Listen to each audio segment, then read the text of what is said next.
Bonjour mes chers amis.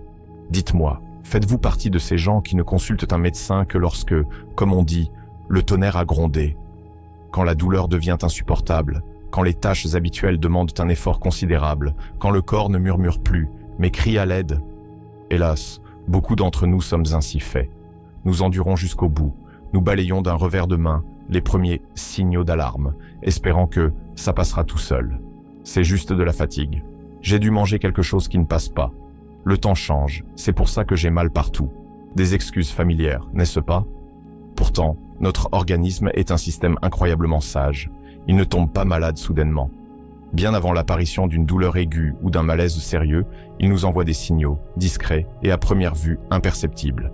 Mais nous, pris dans le tourbillon des préoccupations quotidiennes, nous ne les entendons souvent pas ou ne voulons pas les entendre. Et nous perdons un temps précieux, alors que le problème aurait pu être résolu beaucoup plus facilement et rapidement. Aujourd'hui, je ne veux pas vous parler de maladie, mais d'attention à soi, de la manière d'apprendre à écouter ces signaux précoces de notre corps, pour ne pas en arriver à la situation où il devient trop tard. Ce n'est pas une conférence médicale, mais plutôt une conversation amicale sur la façon de préserver ce que nous avons de plus précieux, notre santé. Essayons ensemble de devenir plus à l'écoute de nous-mêmes, car c'est en notre pouvoir. Le premier signal, et peut-être le plus fréquent, que nous ignorons, c'est une fatigue inexpliquée et persistante. Pas cette agréable lassitude après un travail bien fait ou une journée active, mais une fatigue chronique, épuisante, qui ne disparaît pas même après le repos. Vous vous réveillez le matin déjà las, sans énergie. Pendant la journée, vous avez du mal à vous concentrer, tout vous échappe des mains, vous n'avez qu'une envie, vous allonger. Vous pouvez mettre cela sur le compte du stress, du manque de sommeil, des tempêtes magnétiques. Mais si cet état dure des semaines, voire des mois, c'est une raison sérieuse de s'interroger. Imaginez que votre organisme est une voiture dont le voyant vérifié moteur est constamment allumé. Vous n'allez pas simplement le masquer avec un sparadrap et continuer à rouler jusqu'à ce qu'elle tombe en panne au milieu de la route, n'est-ce pas? La fatigue chronique peut être le symptôme de nombreux problèmes cachés, d'une carence en vitamines et minéraux, comme le fer ou la vitamine D, et de problèmes de thyroïde, à des états plus graves, comme le syndrome de fatigue chronique, la dépression ou même des maladies cardiovasculaires débutantes. N'attendez pas que ce voyant se mette à clignoter en rouge. Si vous sentez que vos forces vous ont quitté pour longtemps, consultez impérativement votre médecin traitant. De simples analyses de sang aident souvent à identifier la cause et à commencer une correction à temps. C'est comme faire un contrôle technique pour votre voiture. La prévention est toujours préférable à une réparation coûteuse. Le deuxième signal discret auquel il faut prêter attention, ce sont les changements réguliers dans le fonctionnement de votre digestion. Il ne s'agit pas d'un cas isolé d'indigestion après un repas de fête, mais d'un inconfort constant, ballonnement, brûlure d'estomac, constipation fréquente ou, au contraire, diarrhée, douleurs abdominales inexpliquées. Vous pouvez essayer de masquer ces symptômes avec des médicaments, changer de régime alimentaire, mais si le problème persiste, ce n'est pas simplement un estomac sensible. Notre tube digestif est un système extrêmement complexe qui réagit avec sensibilité à tout changement dans l'organisme et dans notre mode de vie.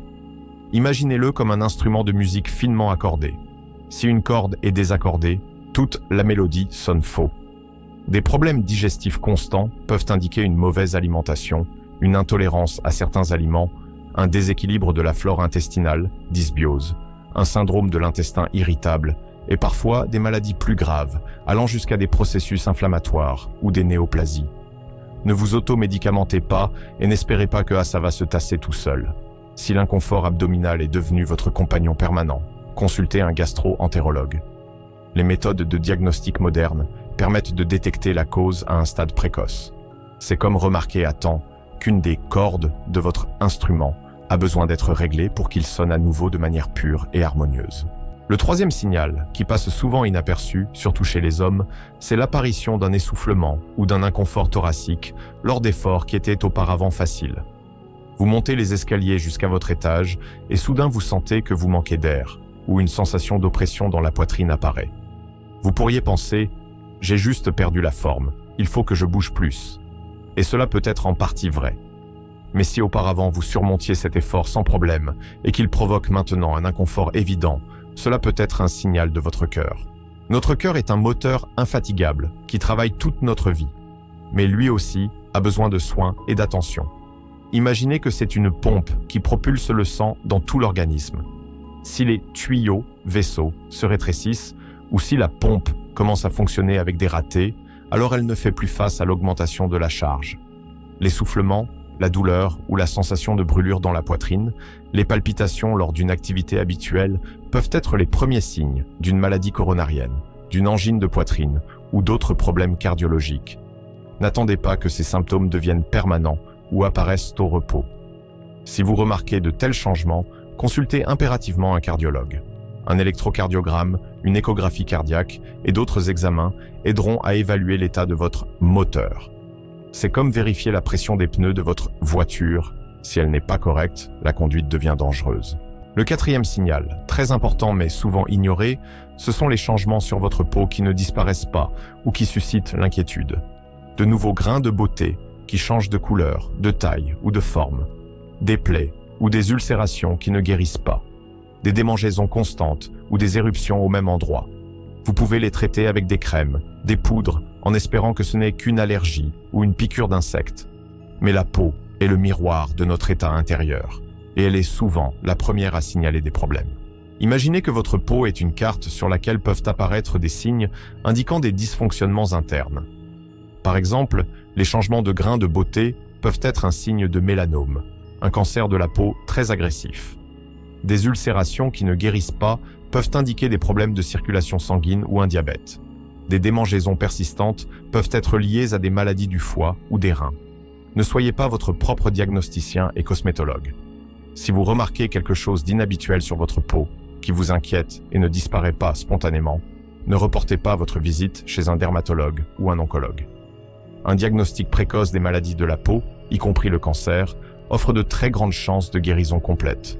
C'est comme remarquer à temps une tache suspecte sur la carte de votre santé et déchiffrer sa signification avant qu'elle ne se transforme en un gros problème. Et enfin, le cinquième signal que nous mettons souvent sur le compte de l'âge ou de la fatigue, c'est une dégradation de l'humeur, une apathie, une perte d'intérêt pour la vie qui dure longtemps. Si la joie a disparu, si vous n'avez envie de rien, si le monde vous semble gris et morose et que cet état ne passe pas depuis des semaines, ce n'est pas juste un coup de blues. Cela peut être le signal que votre système nerveux a besoin d'aide. Notre psychisme est aussi vulnérable que notre corps. Imaginez que c'est un ordinateur complexe qui peut planter ou commencer à mal fonctionner à cause de surcharge, de virus, stress ou d'un manque de ressources. Un état dépressif prolongé, des problèmes de sommeil, une perte d'appétit, une anxiété constante peuvent être les signes d'une dépression ou d'autres troubles psychiques. Ne pensez pas que ça passera tout seul ou qu'il faut juste se ressaisir. La dépression est une maladie qui nécessite un traitement, tout comme la grippe ou la gastrite. Si vous sentez que vous ne parvenez pas à gérer votre état émotionnel, n'hésitez pas à consulter un psychothérapeute, un psychologue ou un psychiatre. Les méthodes d'aide modernes sont très efficaces. C'est comme redémarrer votre ordinateur et y installer un programme antivirus pour qu'il fonctionne à nouveau rapidement et sans accroc. Votre équilibre mental est le fondement de votre santé globale. Voilà, nous avons parlé de plusieurs signaux importants, mais souvent ignorés, de notre organisme. Comme vous le voyez, notre corps communique constamment avec nous. Il nous envoie des indices, nous prévient de problèmes potentiels. Notre tâche est d'apprendre à l'écouter, d'être attentif et de ne pas balayer ces signaux d'un revers de main. Rappelez-vous que la prévention et le diagnostic précoce sont la clé d'une vie longue et saine. N'attendez pas que la douleur devienne votre compagne permanente. Aimez-vous, prenez soin de votre corps et de votre esprit, car la santé est le don le plus précieux que nous ayons et elle est en grande partie entre nos mains. Soyez à l'écoute de vous-même et que les signaux de votre organisme soient toujours clairs pour vous et entendus à temps. Je vous souhaite une excellente santé et de longues et heureuses années.